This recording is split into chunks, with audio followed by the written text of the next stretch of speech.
Good afternoon. Welcome to our very first virtual Hereford University Centre lecture, which we deliver in partnership with the University of Worcester.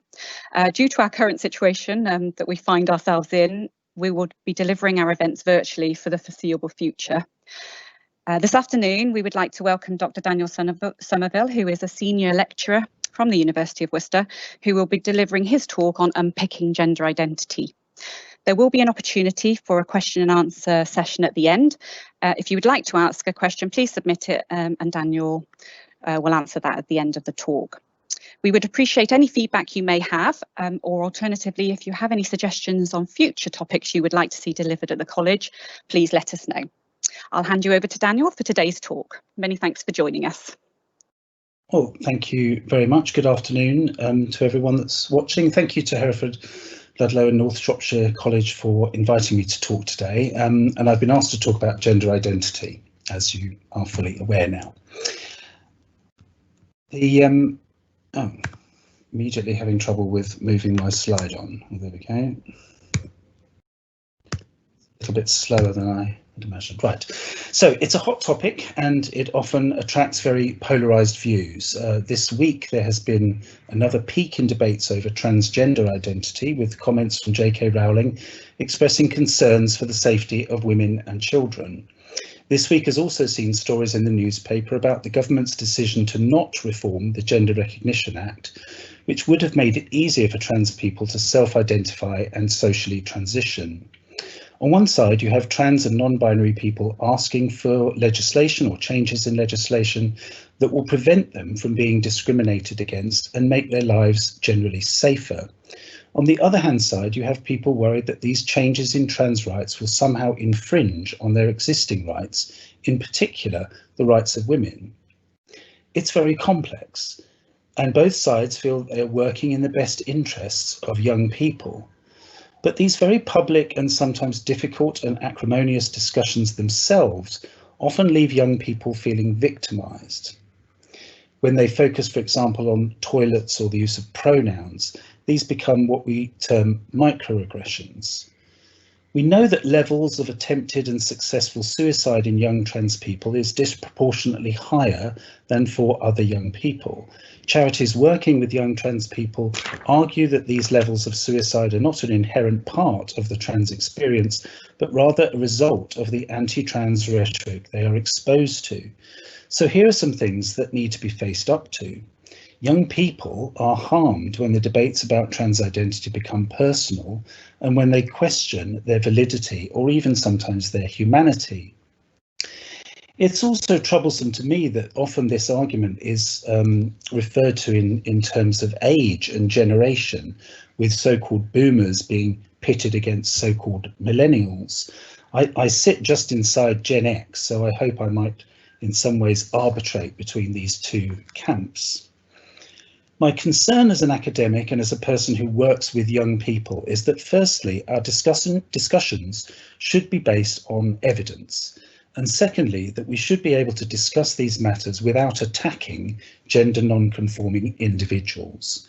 In my view, this warrants us looking back at the body of gender theory that underpins what we are witnessing today. So this image is of Women and Equalities Minister Liz Truss, who is in charge of the Gender Recognition Act reforms, and obviously J.K. Rowling. This is a picture of me, and as you know already, I'm a senior lecturer, course leader for drama and performance, but I also co-chair the University of Worcester LGBTQ+ staff network, and I'm one of the co-founders of Worcestershire Pride. So my involvement locally in the LGBTQ+ matters is evident there for you.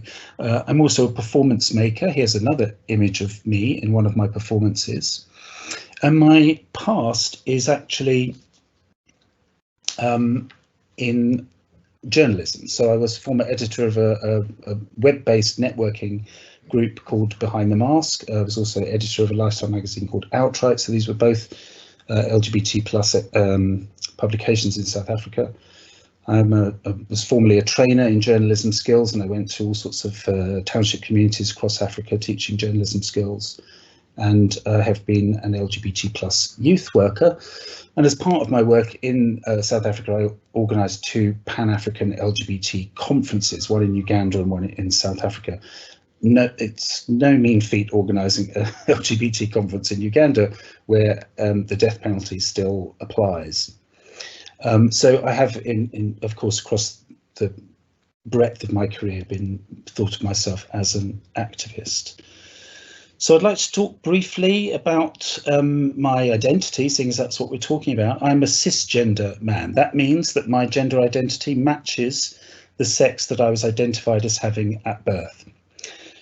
What this means, of course, is that I cannot, therefore, for example, speak to the experience of trans people. I do not have the lived experience of trans people. And this is something we discussed when we were planning this lecture. And I do think there is, of course, room for another presentation by a trans person who can speak more closely to the lived experience of being trans.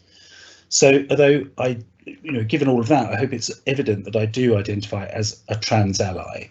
I'm not speaking here on behalf of trans people. But one of the points I would like to make, I suppose, in fact, is that talking about gender identity is a wider topic than talking about trans issues per se.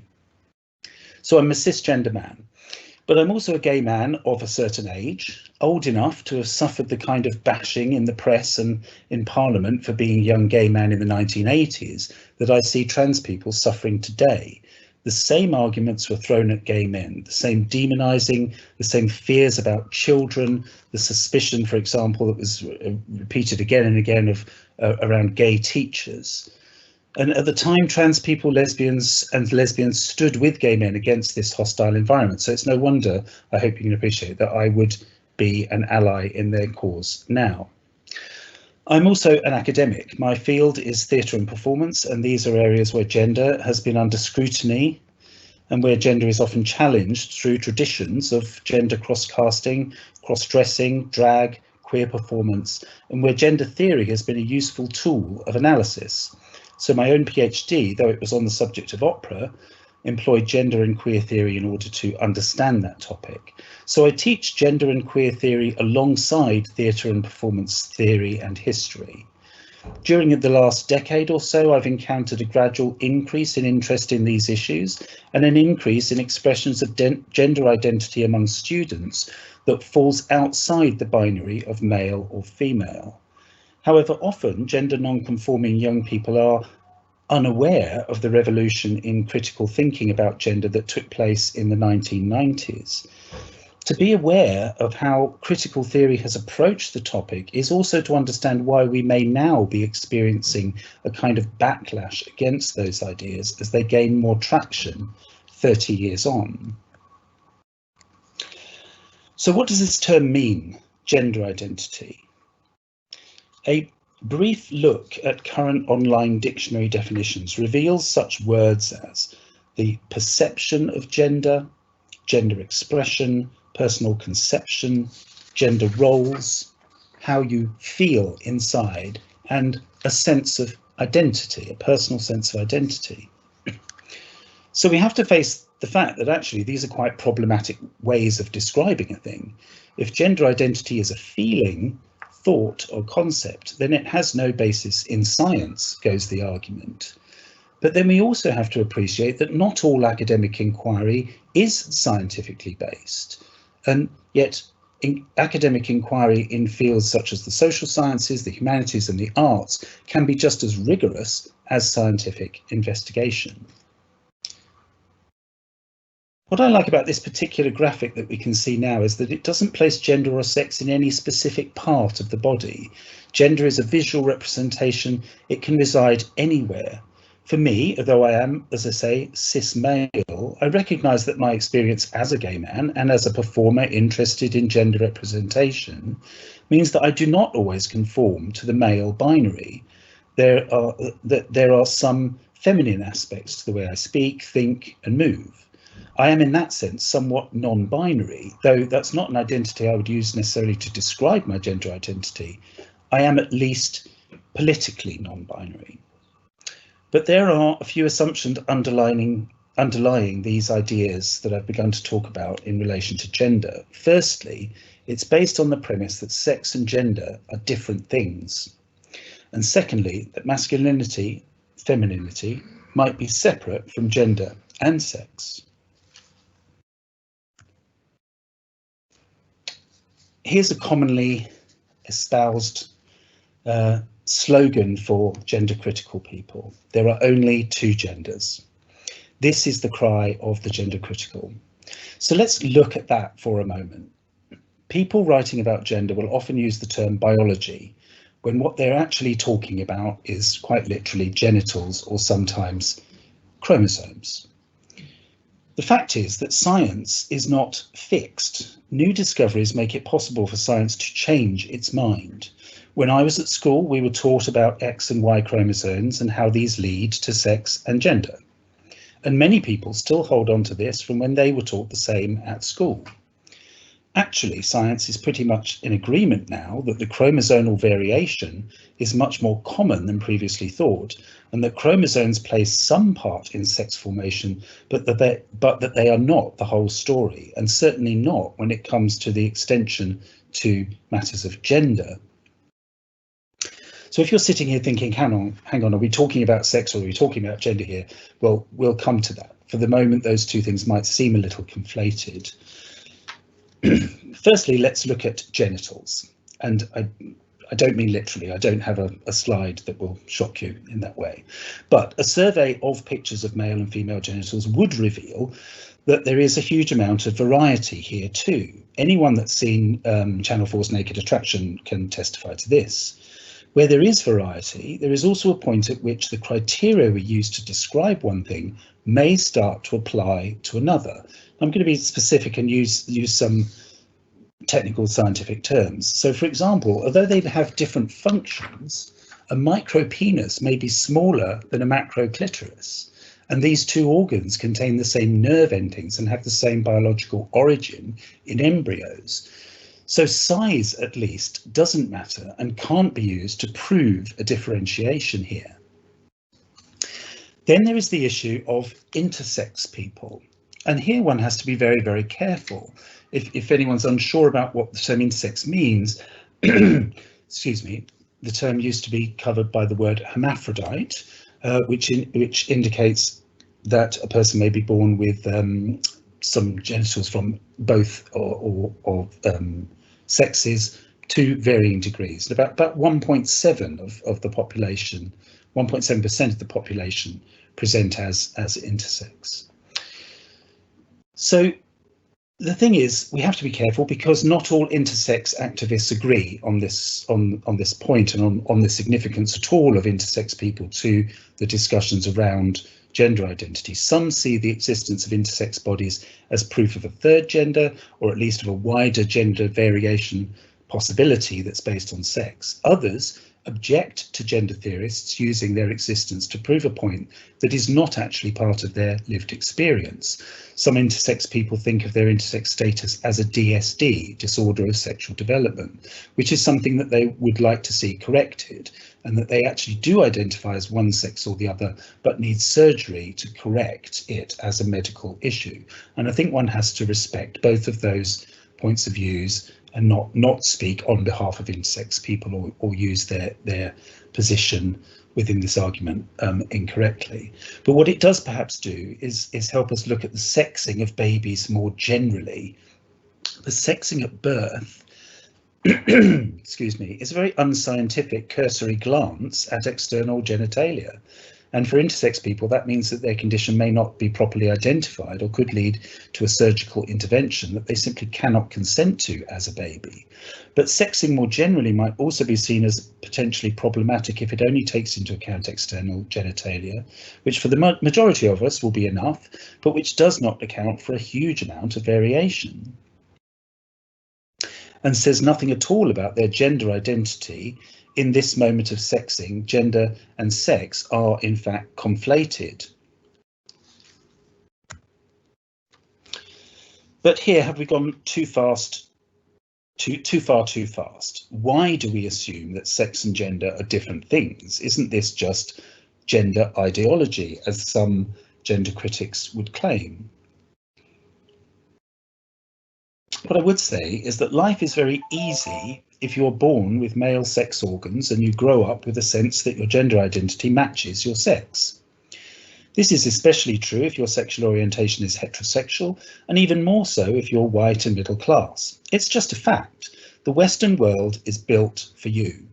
You get to live your life without your race, sex, gender, or sexual orientation ever being questioned, and it causes you no reason to be discriminated against. It would be very easy to see how a person in that position would find it evident that sex and gender are the same thing, and that heterosexuality and masculinity follows naturally from them being a man, because that is their experience. This, however, would deny the lived experience of many, many others. So at some point, we, society, started to recognise that sex and gender might actually be two separate things, and that neither is connected to sexual orientation. This idea is expressed in a useful way by Simone de Beauvoir in her famous quote, "One is not born but rather becomes a woman," from The Second Sex, first published in 1949.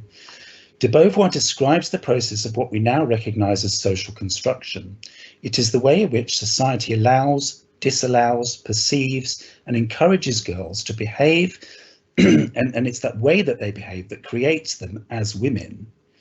It does not therefore flow naturally from one's sex at birth. Being sexed at birth leads to being treated in all sorts of ways that affirm or correct behaviour, which leads to the formation of femininity and ultimately womanhood and gender roles. More recent studies of babies show that we do treat girl babies and boy babies differently, even though that as babies they have the same strength and resilience. The notion of social construction is now widely accepted, and from this we get the idea that sex and gender are separate, but I will return to this idea a little later on and go a bit further into it. So feminism plays a part in the formation of ideas about gender. However, feminism isn't one way of thinking. Feminists disagree, and the main fault line within feminism is the difference between an essentialist view or a constructionist view. So essentialism would have it that human behaviour is natural and that all humans behave fundamentally in the same way, that we have a thing called human nature. Sex and gender are linked to human biology. And there's an essence of womanhood, and that this is only present in women with female biological sex. So that's an essentialist feminist view. The constructionist view would say, however, that the way people behave is determined by the society or culture in which they were raised, and societies and cultures differ. Sex and gender are separate. And finally, there is so much variety in the experience of women when we take into account other intersections such as race or socioeconomics, that we cannot say that there is one way to be a woman. And this is another of the great rifts in feminism, was the idea that Black and ethnic minority feminists started to say, to critique feminism more broadly as being very Eurocentric, very concerned with the problems and issues of white middle class women in developed countries, and had very little to do with, for example, poor women in Africa. So here we start to see an intersection with issues around institutionalized and systemic racism and the current debates around Black Lives Matter. We must consider, of course, that it's been very important to think of women as distinct from men in a very fundamental way in order to fight for gender equality. Feminism's success in gaining rights for women is thanks to a concept of the essential woman. The identity of woman is very important, and when we hear voices like J.K. Rowling, Germaine Greer, or the lesbians who held up a pride march objecting to how trans identity threatens to erase their identity as women who love women, it is important to remember that they are defending a hard fought for and deeply ingrained belief in essentialist feminism and the unique value of women. And yet we must also remember that it is from feminism that we understand the pressures of social construction on matters of gender identity. What other tools do we need to understand essentialism, and therefore gender and queer theory, which are themselves critiques of feminism. Well, we need to look at what we call binarism. So the idea that gender and sex are binary opposites. This is a very simple, easy way to categorize things. And this is certainly not an exhaustive list. But when we start to ascribe one set of characteristics to maleness, and if we're using binary opposition, therefore what sits opposite that will become, will go under the category of womanliness. So you have a male biological sex, female biological sex, which leads to man or woman. There is then an assumption that this will lead to masculinity and femininity. And that's where you encounter such ideas as that men are generally stronger than women, which means that we therefore must think of women as weaker than men, although I wouldn't fancy my chances in a fight against Nicola Adams, for example. So clearly that falls apart straight away. The idea that men are hairy and that women should be hairless is perhaps an interesting one. If we look at the fact that a lot of women spend a lot of time removing hair, we can see that they're doing so not because it naturally follows from them being a woman, but rather that it enables them to conform to an idea of what women should be. Then there are categories such as we might think of men as intellectual, although the huge number of women intellectuals that I work alongside would have no time for that argument whatsoever. But one does hear popular tropes about women being more readily attached to their emotions, for example, and men not being so good at expressing their emotions. And that's how this binary starts to work. It's not necessarily always negative for one side or the other. It can be both negative and positive for both sides. Then there's things like language. I mean, let's think about how we think of men as the head of the household and women as the homemaker. Those are two very different ways of describing something. And then there's this idea of the strict father and the nurturing mother, which again, we're sort of forced into positions that just aren't necessarily a representation of the truth. Now, a much longer list than this one we see now might go even further, and we might start to look at binary oppositions such as master and slave, for example, and that becomes a very disturbing comparison. And of course, it does also have an impact on matters of race and how we perceive people from different races, that races with less hair might be categorized as less masculine.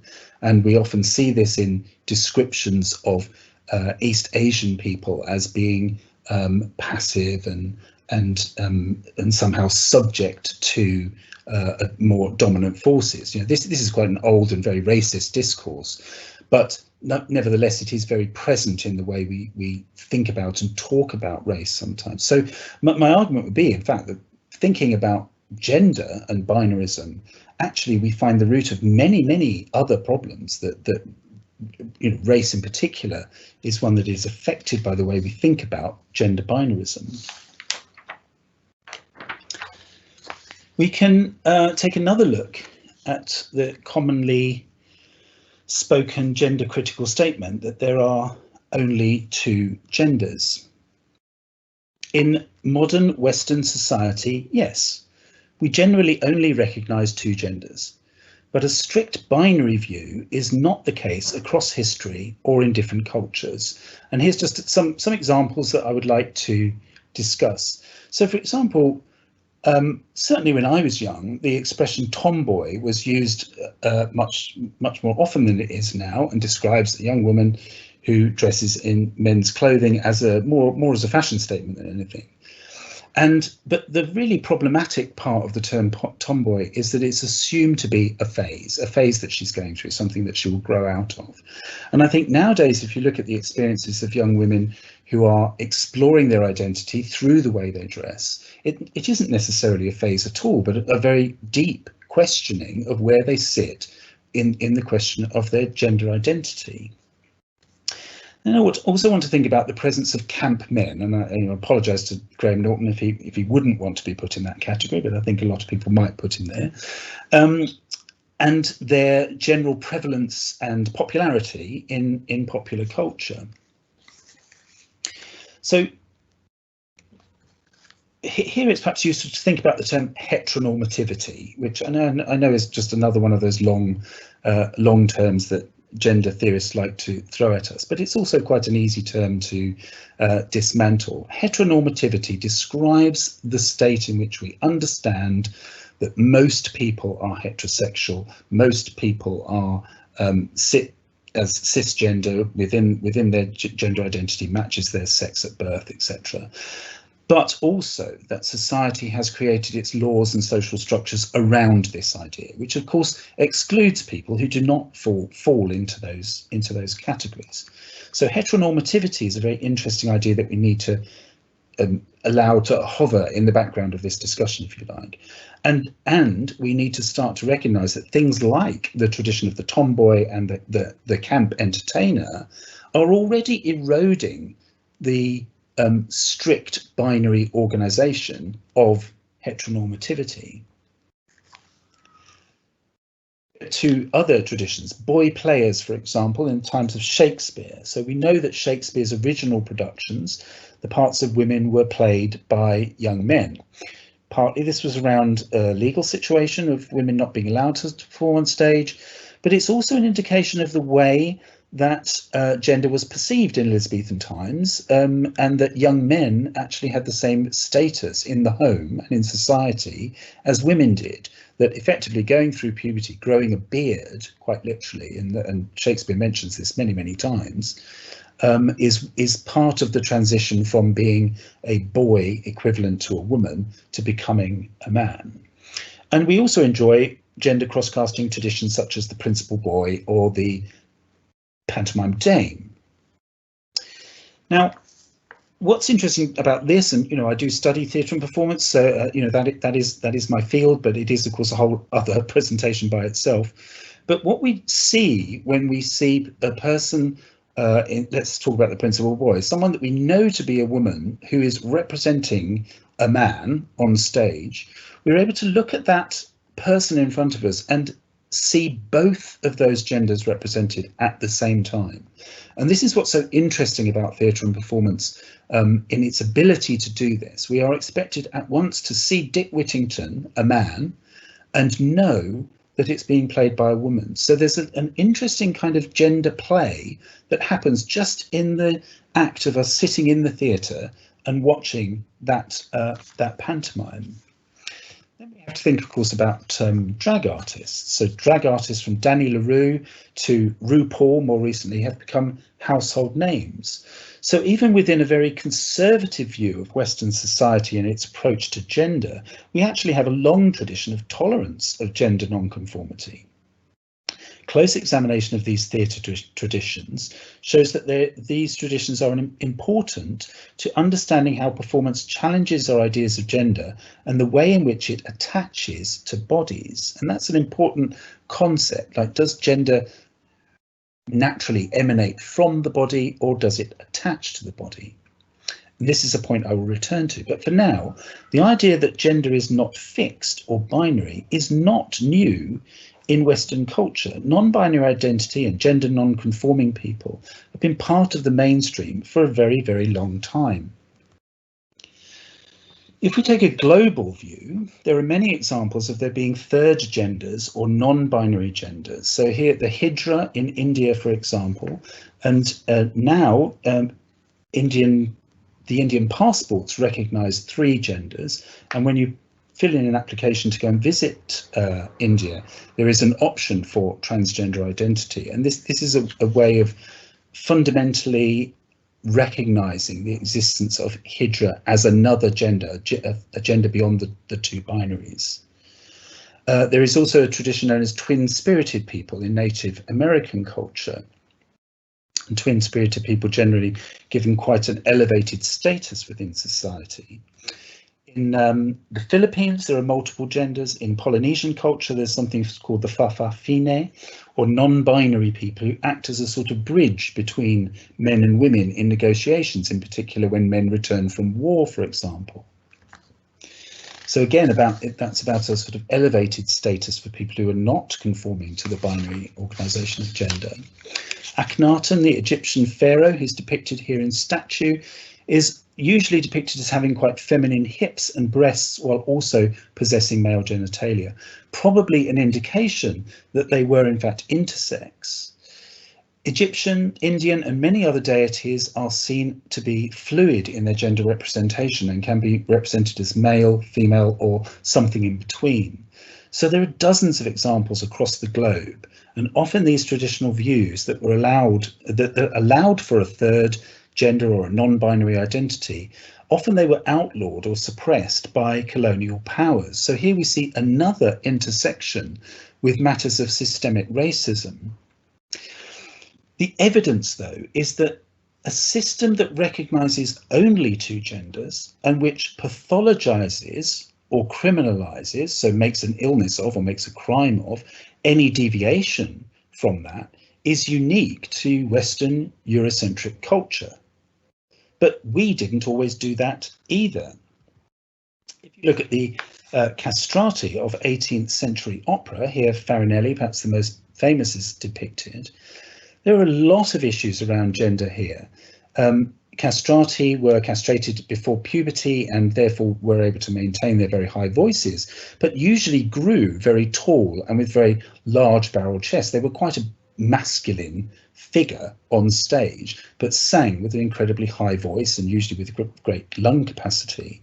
But nevertheless, viewing a castrati in action, and bearing in mind they're usually playing the parts of gods and emperors, so they're not in any way imitating women, does draw into question our binary understanding of men should have low voices and women should be this and men should be that. So the castrati celebrated, they were the Beyonce of their day. And then let's look to the representation of eunuchs in the Bible. This is a picture of Philip and the Ethiopian eunuch. Eunuchs are not discriminated against by Jesus, and in fact the Bible is often used to justify transphobia. There are nonetheless many passages in the Bible that speak favourably of gender variance and always in favour of somehow including outsiders within the church. But again, that's probably worthy of a whole other presentation. But these examples that I've gone through do offer some proof that gender is not constructed the same way across cultures and across history. And therefore we have to admit that it must therefore be a constructed thing in our culture. Why would our culture now be any different to our culture and other cultures at other times? Culture itself changes. So here lies the proof that actually our concept of gender is a cultural and social construct. So at this point, let's summarise what we've got so far. Biological sex is complicated, not a simple binary. Gender is constructed differently in different cultures and at different points in history, and Western culture already has its own examples of acceptable gender non-conformity. If we look back at the 1970s and 80s pop culture, we see that gender non-conformity was very prominent, with such figures as Boy George, Annie Lennox, Prince, Grace Jones, all those people that you see here. And I quite like this meme because it speaks again of that generational rift that I mentioned earlier. Back in my day, people dressed according to their gender. Well, back in my day, they certainly didn't.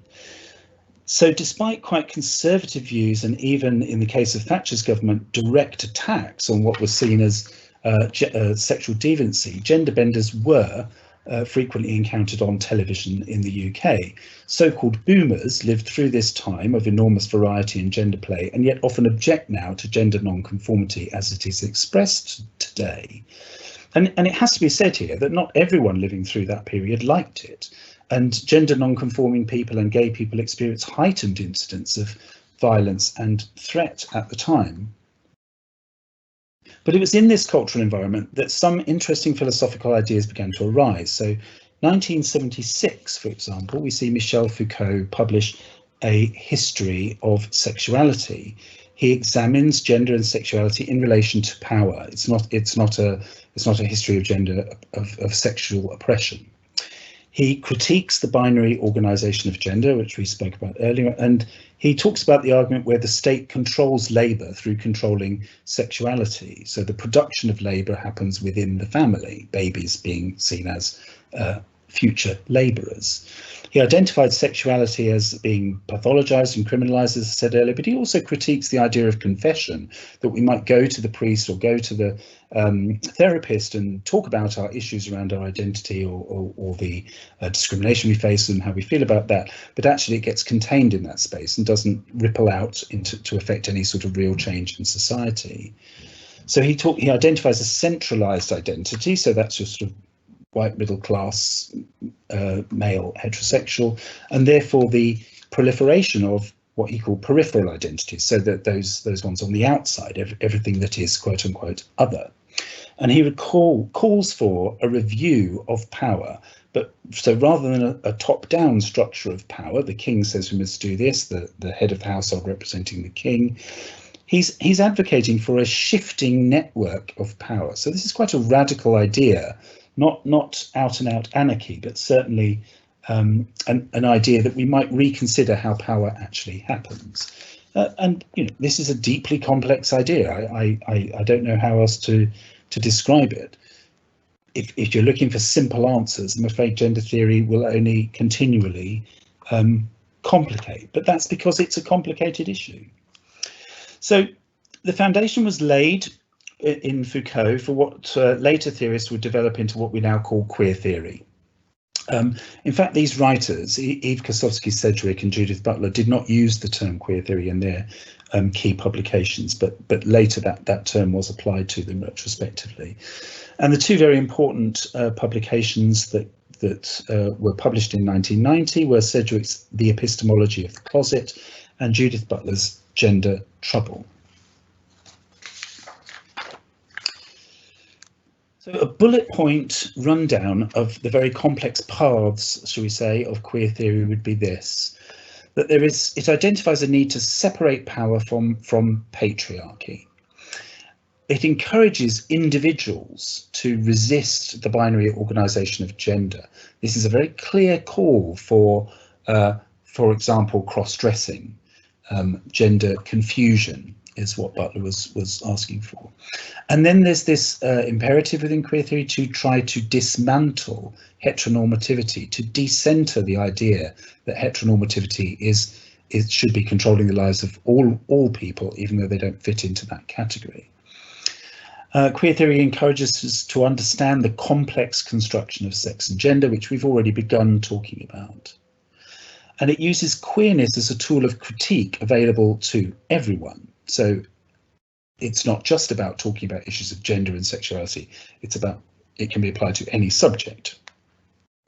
And it also encourages to accept non-closure of binary arguments. So in other words, to be open to this idea that there isn't a right or wrong, that perhaps we can live with arguments. And that's another point that I'll come back to just shortly. Queer theory then is unfixed and unstable, and that's okay. And it changes in relation to heteronormativity, which of course makes it a very difficult thing, in my experience and that of many others, to teach. So let's look at a little bit more detail at Judith Butler's Gender Trouble. This is by no means an exhaustive list, but I've just picked out one or two things that she wants to highlight. Judith Butler made a radical departure from feminism in Gender Trouble. Firstly, she argued that because when you take into account all of the differences in how woman is constructed across history and culture, as we've discussed, actually, she says there's no category of woman as the subject of feminism. She goes on to describe how gender is not socially constructed, but performatively constructed. So there isn't an outside agent, i.e. society, constructing our gender, but we construct our gender by the repeated acts of what she called stylized gender. We don't behave in a certain way because we are a woman. We become a woman because of our repeated acts of gender behavior. So that's a really important causal reversal there. It's subtle, but it's important. And this is where I find that sometimes gender non-conforming young people miss an important point when arguing that gender is a construct. There is also disagreement on who or what is doing the constructing. It also means that we are stuck with the idea that sex is fixed and gender is not. And that is not actually part of Butler's argument and isn't very, quote unquote, queer. Okay, but let's stay with that idea for a minute. Butler argues that masculinity and femininity do not naturally attach to the bodies of men and women respectively. The evidence for that is found all around us in butch women and feminine men. And she made a specific study of drag to make her point.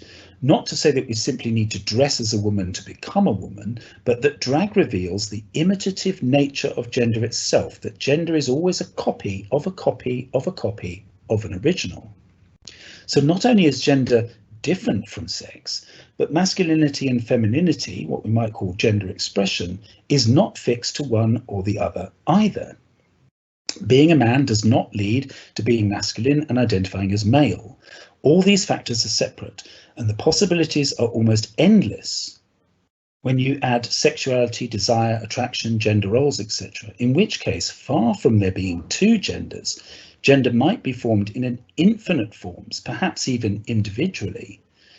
She did, however, specify in a later book, Bodies That Matter, that this did not mean that one could simply put on a gender one day and take it off the next day. Rather, this process of gender formation happens slowly over time in what she called a sedimentary way. Here, I believe we start to see, the start of theoretical ideas that would take years to bubble to the surface and enter academia and eventually popular thought. While I did talk about non-binary identity being nothing new, if we look across history and culture, the present day manifestation and naming of non-binary identity has Judith Butler to thank. And Butler went much further in her philosophical challenge to gender binarism.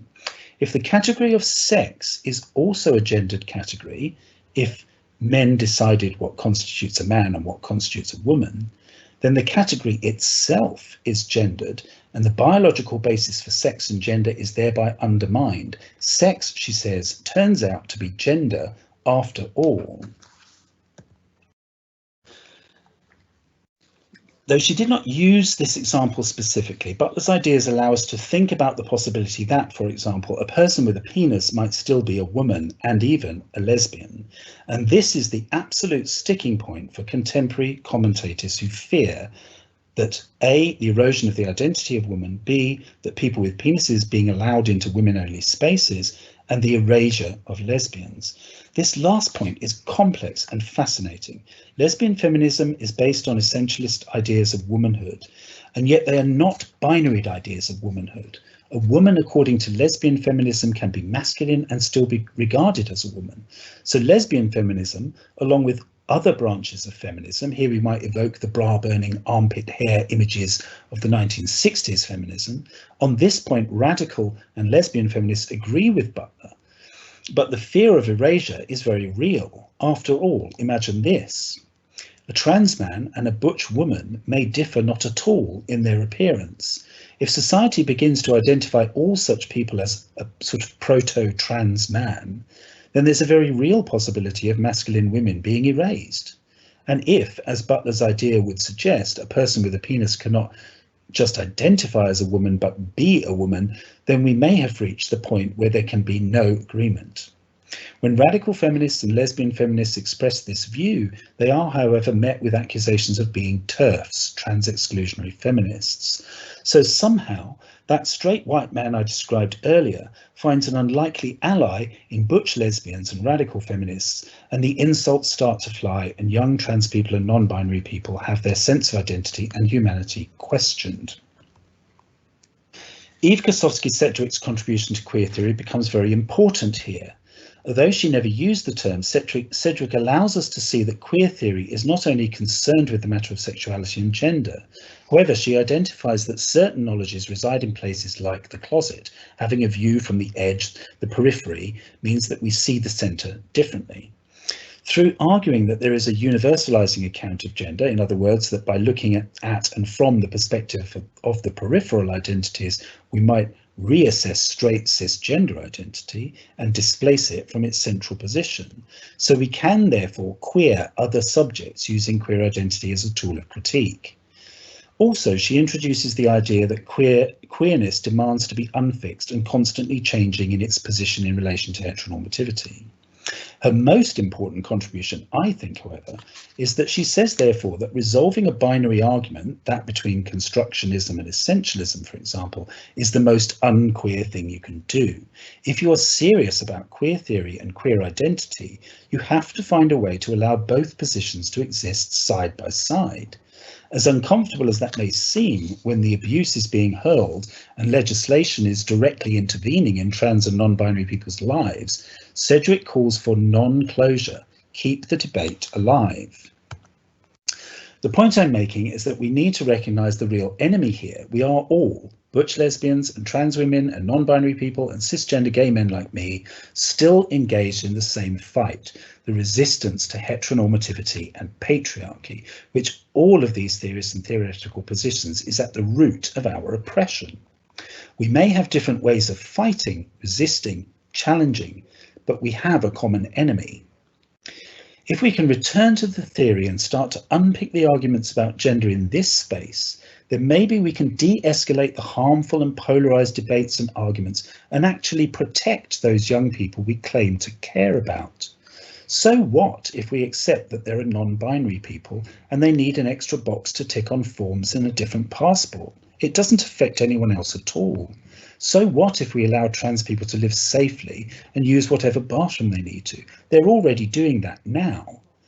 What good does it do anyone to misgender a person deliberately? If we take the hate out of the debate and agree that all people should have basic rights to healthcare, safety, job security, housing, justice, and so on, and recognise the need to allow women to identify how they need to and allow trans people alone, that they might find a way through, and leave trans people alone, we might then find a way through. J.K. Rowling implying that trans women are a danger in public toilets is false, and it's an imagined danger. Liz Truss's threat to bar trans women from women-only spaces blindly follows a narrative that trans people are predatory and dangerous, although there is no evidence to support this. If the concern is that men might pretend to be trans and invade women-only spaces, then this is an issue of male criminality, which frankly they are open to do right now. Trans women already use women's toilets and nothing has happened. The current threat to bar trans women from toilets will prevent trans women from living in safety and with human dignity. We are talking about people, people's lives and their safety and their sense of self and their dignity. Surely there is room and time to find ways to accommodate everyone's needs. We don't have to win this argument. We could be very queer about it and learn to live with difference and variation.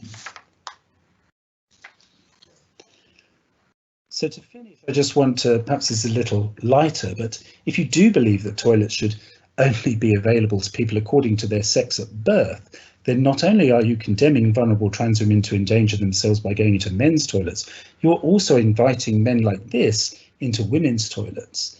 It is very, very complex. So let's not simplify it. Let's talk over it. This is the position I find myself at the end of this. So thank you very much for listening. That concludes the presentation. Thank you very much, Danu. Very informative and interesting talk. We have some questions that have come through. If I could just start with the first one. Would you say binary gender has led to the rift between true scum, and I hope I've said that correctly, trans medicalists who believe you need a dysphoria diagnosis to identify as trans, and other non-binary stroke trans people?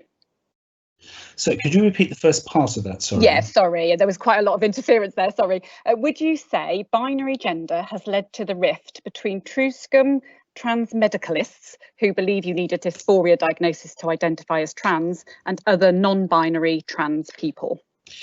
Well, yes, absolutely. I mean, I'm not an expert in any means in the medical side of this. I do want to make that case here, but I think what a strictly medical approach to trans identity does is that it simplifies it too much. It's not always the case that people, and I speak now from the knowledges that I have learned from trans people.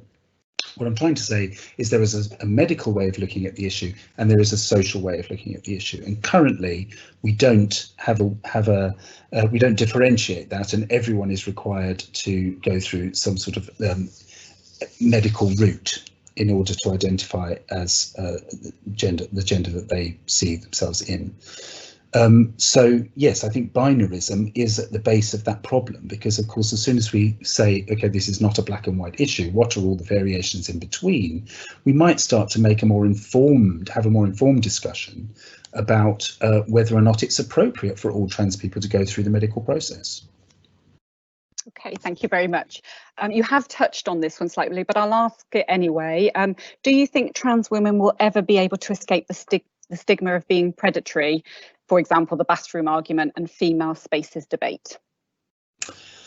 Do I think they will ever be able to? Well, absolutely, I think they'll be able to. I think if we, on a very philosophical level, if we look at the way society has developed over the millennia, there's always a move ultimately towards variance and diversity. So yes, I strongly believe and certainly hope that will be the case. I think the sticking point is that, first of all, that we lump toilets and safe spaces for women who've been abused, for example, together as one thing. And I think that's dangerous. I think the issue around toilets is very simple. There's simply no evidence to suggest that a trans woman is any danger to a woman in a public toilet. There's just no evidence for that, and it's already happening. Women-only safe spaces is perhaps a different issue, but if you choose to bar trans women from those spaces, then we as a society need to provide another space for them to go to. And again, I think one needs to look at who is the perpetrator here. If a trans woman has been abused by her male partner, her experience of abuse is the same as a cisgender woman. If she has been abused by a female partner, then are we also saying that lesbians shouldn't be allowed into these spaces? So I think this is where I'm saying it's subtle. It isn't easy to pick our way through these things, but perhaps we need to just pull back from the polarized rhetoric and say, well, we need to look at each situation individually. Thank you. I've got another one for you. Do you think the transitioning process is too convoluted, or do you think that enough is done? That not enough is done? Well, this is a very specialised question that I don't really feel equipped to talk about. My interest and my specialist knowledge is in the theory, not in the practical aspects of it. But if I can answer a simple question, do I think it's too complicated? Absolutely, I think it's too complicated. And what's more, there's the condition that a person wishing to transition, let's say from male to female, if one of the conditions is that they have to live within that gender for 2 years, and yet for those 2 years they're not allowed to use women-only spaces, then it's catch-22 for all trans people. That certainly there has to be some consistency across the way we legislate. Yes. That's as much as I can say on that subject. No, that's fine. Thank you very much. And what do you think of the recent government decision to scrap the updates of the Gender Recognition Act? So non-binary people have to legally state as male or female gender on official documentation. Yeah, I think that's an absolute travesty, and I think it's a huge step backwards. And this is not party political, because it was the Conservative government that put forward the idea that we should reform the Act. So this is very much around the individuals involved in this now. I think it's misjudged. I think it's cruel, and I think the worst part of this for me is that there was a very comprehensive consultation around this matter, and the results of that have been ignored, because there's a perception that the response rate was somehow badly influenced by trans activists. Well, what's the point in a consultation if not everyone can be part of it? It seems to me there was a good, robust consultation, but now the government are trying to ignore the voices present in that because they were trans, and that seems to me to be just simply discriminatory. Okay, thank you very much. I've got another one for you. Do you think that psychiatric testing for trans people is unethical? Right, that was very, very faint, but I think you said, do I think psychiatric? Yes.